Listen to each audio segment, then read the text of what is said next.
Hey there, folks. This is Pop Culture. I'm Alex Pop, and there's a certain movie that I've been waiting for an opportune time to talk about, and I'm in the mood to do so now because, for one, I'm going to be spending Christmas with my family for the first time in 4 years. In fact, I'll be there by the time I upload this, and this movie was a favorite in my family back in the day.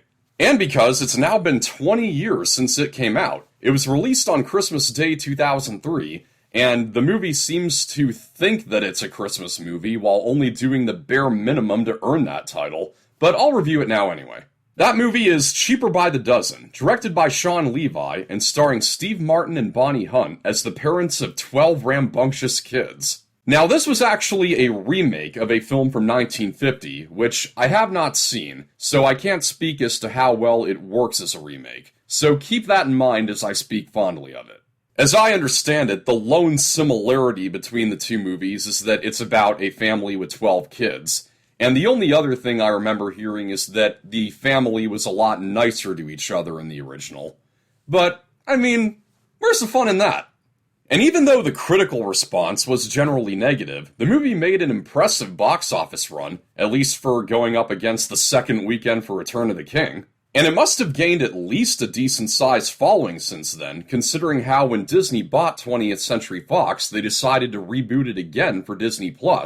That version I haven't seen either. I might give it a try one of these days, but for right now, this is about the 2003 version as its own thing, coming from someone who has never stopped laughing at it. So the movie's about husband and wife Tom and Kate Baker, who shared the dream of having a big family. And now in their 23rd year of marriage, they have 12 children.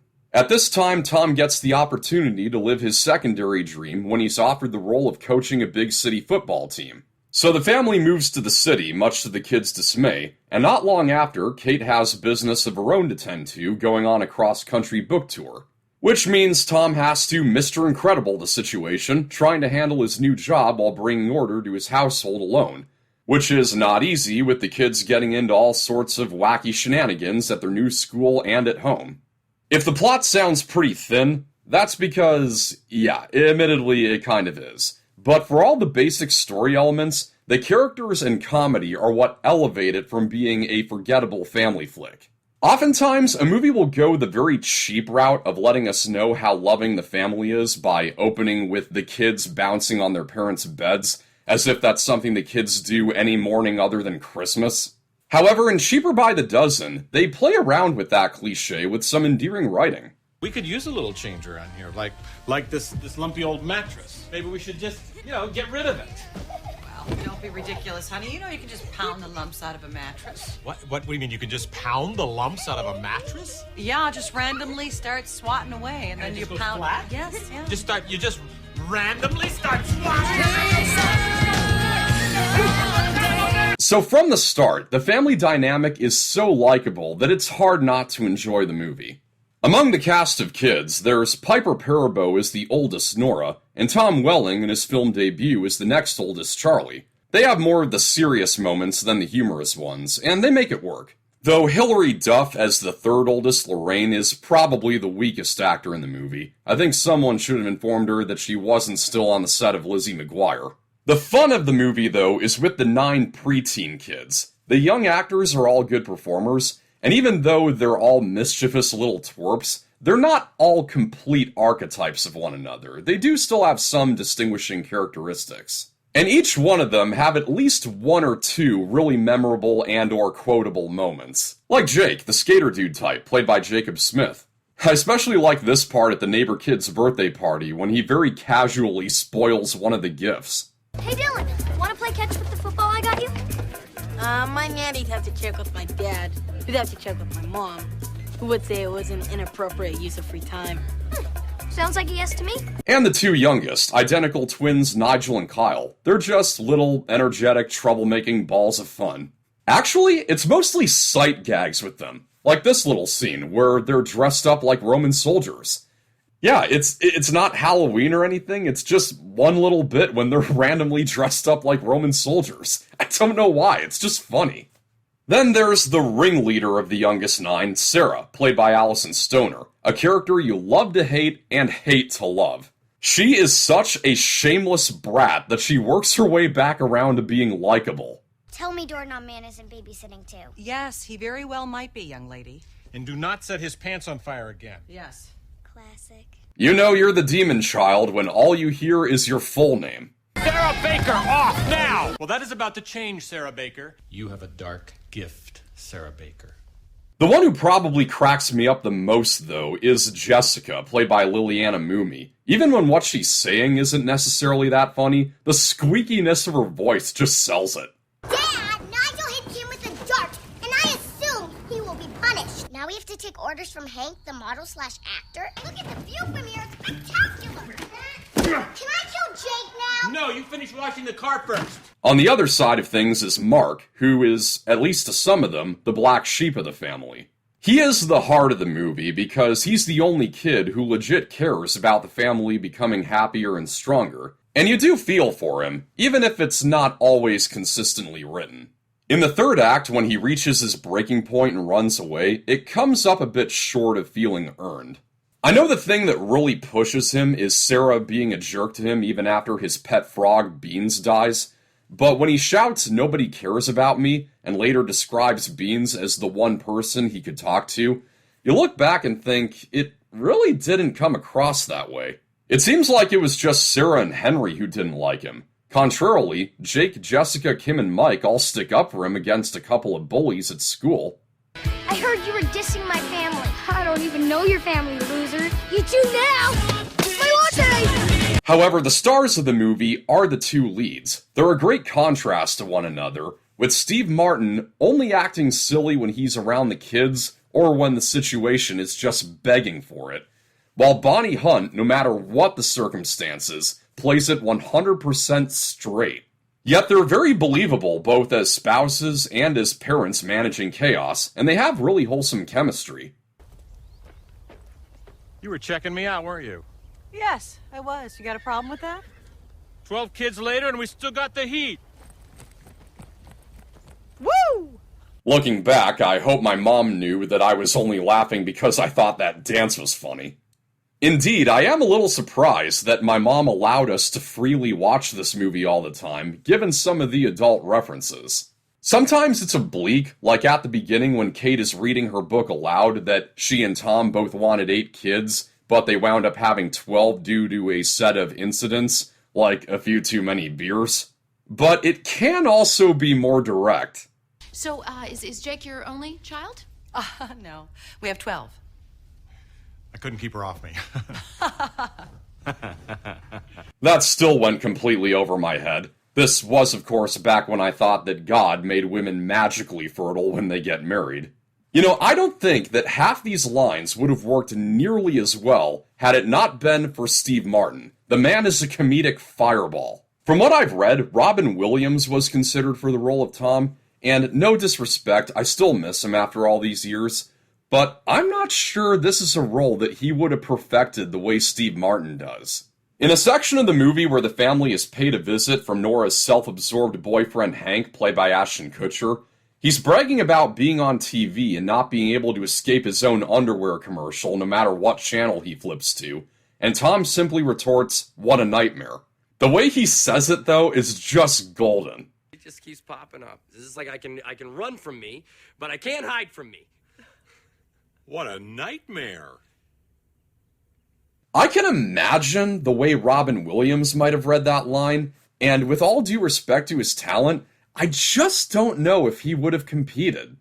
Hands down, my favorite delivery from Martin, though, is in a scene when the kids are just wreaking havoc as Tom is on the phone with Kate while she's on tour. This loud whisper kills me every single time. A few extra days? 14, give or take. What did I say about throwing darts?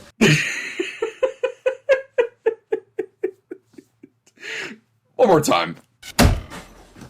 What did I say about throwing darts? You know, for some reason, when I was a kid, I always thought that the dart punctured his shoe. Anyone else? Just me? The whole sequence is great slapstick, with chain reactions of things going wrong. The single funniest part is a 3-layered gag when Tom finally retreats into a closet. They formed a little study group, and they're helping each other, and it's like a little mini think tank thing. And I just hate to break that up. The timing of the hatchet, him continuing to smile even when glancing at it, on top of the fact that we don't see who threw the hatchet and why, it's left to the imagination. Though I choose to believe that it was Jessica trying to kill Jake. The slapstick is on point 90% of the time. In an early scene when Mark's frog gets loose during breakfast, chaos naturally ensues as everyone tries to catch him until Tom finally succeeds. As he orders Mark to put him back in his cage in the most quiet and polite way he can, the stern silence is brilliantly penetrated by the sound of more glass getting broken by the net handle. And later, when the 9 youngest are trying to get Hank to go away, in a scene that was actually Steve Martin's idea, they get the ingenious plan to coat his underwear in raw meat and get their dog drooling for it.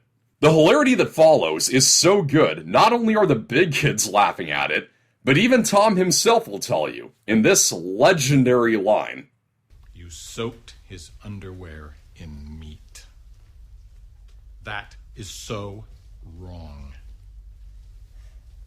Funny, but wrong.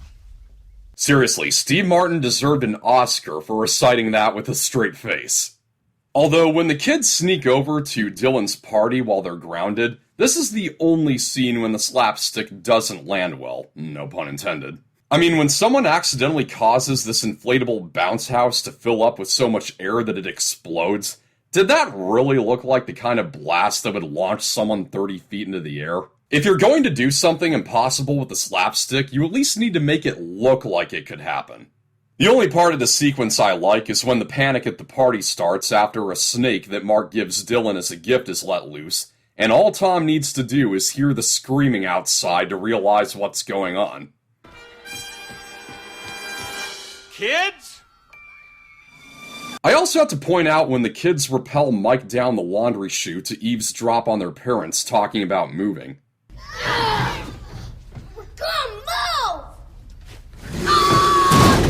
Cute, except why didn't Tom and Kate notice their son falling down the chute onto his head? It just cuts to the next scene right after that.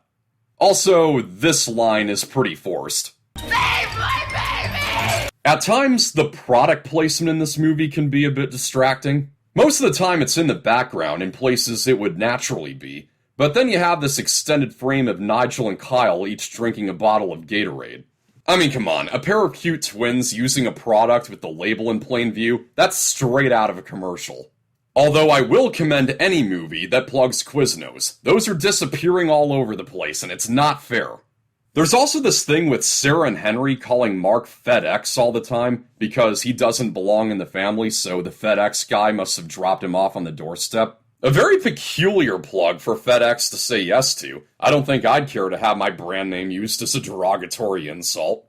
Come to think of it, I'm surprised the term didn't become an inside joke in my family after I started working for FedEx. As I mentioned before, this movie seems to think that it's a Christmas movie, not just because it was released on Christmas Day. Lots of movies are, even when they have nothing to do with the holiday. But because, for whatever reason, it feels the need to add in a couple of last-minute Christmas elements. Early on, the family takes their Christmas greeting card photo in May so that they get the full discount from the printer. Christmas is never mentioned at any other point up until the very unnecessary final scene. Actually, the final moments of the movie before that are very authentic and heartfelt, but instead of ending on that high note, it just tacks on an extra scene of the family enjoying Christmas dinner. There was no build-up to Christmas Day or anything, and yet the credits then roll with a pop song by Hilary Duff about what Christmas should be. Yeah, totally earned that. At least the rest of the soundtrack is far more appropriate. Christoph Beck's musical score really complements both the over-the-top slapstick scenes as well as the smaller heartfelt moments. And in my mind, Simple Plan's I'm Just a Kid and Sum 41's In Too Deep became staples of the early 2000s because of this movie. Although in the case of In Too Deep, an episode of Malcolm in the Middle may have also had a hand in that. One last little detail that isn't important to anything, but I still want to point out, is when the family takes a vote on moving, despite the parents making the executive decision. Tom counts 8 votes for no, 3 yeses, and 3 maybes. Now, the only 3 people we know for a fact voted yes would be Tom, Kate, and Nora. So what I want to know is, Which one of those grown adults wrote the letter E backwards? Did that person take handwriting class with Winnie the Pooh? Oh well, overall, I still get a kick out of this movie. It's certainly nothing groundbreaking, but for what it is, a slapstick comedy about a big happy family, it's worth more than the sum of its parts. It makes up for its barely there plot with its overflow of heart and humor, and its committed cast, especially Steve Martin giving it 110%. And it's a great time capsule to good times when life was simpler and traditional family values were celebrated. If I'm ever in a bad mood, it's an easy watch to cheer me up. Scoring on the Factor Facts, I'll give Cheaper by the Dozen a 67%. As for Cheaper by the Dozen 2, the less that can be said about that one, the better. Nevertheless, I'd still watch a reunion movie with these people. There is a first draft for Cheaper by the Dozen 3, written by Kevin G. Schmidt, who played Henry. And let me tell you, it's impressive how beefy he became. Would you ever guess that these were the same person? So in 2020, he was pushing to get it made, and I know it probably won't since Disney already went with doing another remake. But if the name had a sizable following that they would do something with it, I bet it's still big enough to demand another movie with Steve Martin and the entire cast. I'd check it out, especially if they get Sean Levi back to direct instead of Adam Shankman. Whether or not that happens, the original will always be a humble treasure of mine. That's a wrap. Thank you for watching. I hope you enjoyed this review. Like and share, subscribe for more. This is Pop Culture. I'm Alex Pop, and a Merry Christmas to all of you. And sure, last time it was just my pants, but what if next time it's my face? This is the moneymaker. I'm not that good of an actor. This is how I get the jobs. I know that. I'm man enough to admit it. Hey, Ash, you know we were rolling, right?